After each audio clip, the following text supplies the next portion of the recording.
27 फरवरी 2002 को भारत ने अपने इतिहास की सबसे भयानक घटनाओं में से एक देखी। एक ट्रेन जिसमें सैकड़ों यात्री सवार थे, जिनमें से अधिकतर अयोध्या से लौट रहे कर सेवक थे, को गोधरा स्टेशन पर आग के हवाले कर दिया गया।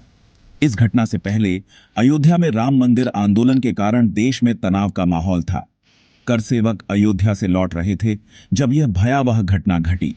लेकिन कितने हिंदुओं को जिंदा जलाया गया, इसके पीछे कौन था और असली मकसद क्या था? इस घटना के तुरंत बाद पूरे देश में हिंसा और दंगे भड़क उठे, जिससे सैकड़ों लोगों की जान गई और हजारों लोग बेघर हो गए। इस वीडियो में हम साबरमती एक्सप्रेस कांड से जुड़े सभी तथ्यों और सच्चाई को उजागर करेंगे, जो मुख्य धारा की मीडिया ने आपसे छुपाए। हम जानेंगे कि इस घटना का व्यापक प्रभाव क्या था और इसके पीछे की साजिशें क्या थीं। 27 फरवरी 2002 सुबह 7:43 पर साबरमती एक्सप्रेस का S6 कोच, जो अयोध्या से लौट रहे हिंदू तीर्थयात्रियों से भरा था, गोधरा स्टेशन पर रुका। जैसे ही ट्रेन आगे बढ़ी, अचानक उस पर हमला कर दिया गया। प्रत्यक्षदर्शियों के अनुसार ट्रेन पर पत्थरबाजी की गई। यात्रियों ने बताया कि बाहर से दरवाजे बंद कर दिए गए ताकि कोई बाहर न निकल सके। पेट्रोल छिड़क कर S6 कोच में आग लगा दी गई। 59 हिंदू यात्रियों को जिंदा जला दिया गया, जिनमें 27 महिलाएं और 10 बच्चे शामिल थे। प्रत्यक्षदर्शियों ने बताया कि अंदर फंसे लोग मदद के लिए चीख रहे थे, लेकिन कोई रास्ता नहीं था। क्या यह अचानक हुआ हमला था या पहले से रची गई साजिश? तीर्थयात्रियों का समूह अयोध्या से लौट रहा था, जहां उन्होंने राम जन्मभूमि का दर्शन किया था। यात्रा के दौरान यात्री भजन गा रहे थे और एक दूसरे के साथ भोजन साझा कर रहे थे। प्रत्यक्षदर्शियों ने बताया कि हमले के समय ट्रेन में अफरा तफरी मच गई थी। बचाव दल ने आग बुझाने की कोशिश की, लेकिन तब तक बहुत देर हो चुकी थी। पुलिस ने घटना की जांच शुरू की और सबूत इकट्ठा किए। पीड़ितों के परिवारों ने अपने प्रियजनों को खोने का शोक मनाया और न्याय की मांग की। शुरुआती मीडिया रिपोर्टों ने इसे दुर्घटना बताया, लेकिन सच्चाई क्या थी? गुजरात पुलिस की जांच यह कोई हादसा नहीं था, बल्कि सुनियोजित हत्या थी। एक दिन पहले से ही पेट्रोल जमा किया गया था। 1000 से अधिक लोगों की भीड़ ने ट्रेन पर हमला किया और उसमें आग लगा दी। नानावटी आयोग की रिपोर्ट 2008 इस घटना को पूर्व नियोजित षड्यंत्र करार दिया गया। मौलवी हुसैन उमरजी को मुख्य साजिशकर्ता बताया गया। 31 लोगों को दोषी ठहराया गया, जिनमें से 11 को फांसी और 20 को आजीवन कारावास की सजा मिली।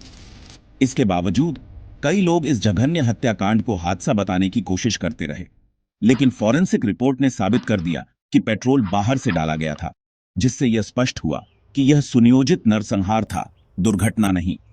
जांच के दौरान पुलिस ने घटनास्थल से कई सबूत इकट्ठे किए, जिनमें पेट्रोल के कंटेनर और जले हुए कपड़े शामिल थे। कई चश्मदीद गवाहों ने भीड़ को पेट्रोल डालते हुए देखा था और उनके बयान पुलिस के स्केचों में शामिल किए गए। कानूनी कार्यवाही के दौरान बचाव पक्ष ने कई बार यह तर्क दिया कि यह एक दुर्घटना थी, लेकिन अभियोजन पक्ष ने ठोस सबूत पेश किए। इस मामले को लेकर कई विवाद और सिद्धांत भी सामने आए, जिनमें कुछ लोगों ने इसे राजनीतिक षड्यंत्र बताया।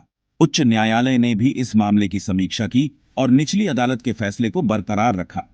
इस घटना ने पूरे देश को झकझोर कर रख दिया और न्याय की मांग को और भी प्रबल कर दिया। अंततः यह स्पष्ट हो गया कि यह एक सुनियोजित नरसंहार था, दुर्घटना नहीं। कुछ मीडिया समूहों और राजनीतिक दलों ने इस कांड की वास्तविकता को छुपाने की कोशिश की। मीडिया ने इस नरसंहार को दबाया, लेकिन इसके बाद हुए दंगों पर ज्यादा ध्यान दिया। उन 49 हिंदुओं की निर्मम हत्या को अनदेखा क्यों किया गया?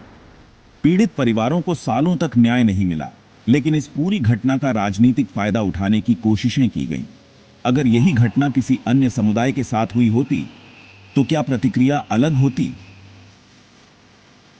कई राजनीतिक नेताओं ने इस घटना का इस्तेमाल अपने एजेंडे को आगे बढ़ाने के लिए किया। सोशल मीडिया पर भी इस घटना को लेकर कई तरह की प्रतिक्रियाएं आईं, जिससे जनता की राय बंटी रही। अखबारों और टीवी चैनलों पर भी इस घटना को लेकर कई संपादकीय और बहसें हुईं। जनता ने भी इस घटना पर अपनी प्रतिक्रिया दी। कई जगहों पर विरोध प्रदर्शन और कैंडल लाइट विजिल्स आयोजित किए गए। सर्वेक्षणों और जनमत संग्रहों से पता चला कि इस घटना ने लोगों की सोच पर गहरा असर डाला। कुछ नेताओं ने प्रभावित क्षेत्रों का दौरा किया और राहत कार्यों में हिस्सा लिया, जबकि कुछ ने इसे राजनीतिक लाभ के लिए इस्तेमाल किया। विशेषज्ञों ने इस घटना के दीर्घकालिक प्रभावों पर चर्चा की और इसे ऐतिहासिक संदर्भों में देखा। इस घटना की तुलना अन्य सांप्रदायिक हिंसाओं से भी की गई, जिससे यह समझने में मदद मिली कि ऐसी घटनाएं समाज पर कैसे असर डालती हैं। मुख्य तथ्य 49 हिंदू श्रद्धालुओं को जिंदा जला दिया गया। यह घटना एक भयानक त्रासदी थी जिसने पूरे देश को हिलाकर रख दिया। यह एक योजनाबद्ध नरसंहार था, कोई दुर्घटना नहीं। जांच में कई सबूत मिले जो इस बात की पुष्टि करते हैं। न्याय में देरी हुई और सच्चाई को छुपाने की कोशिश की गई।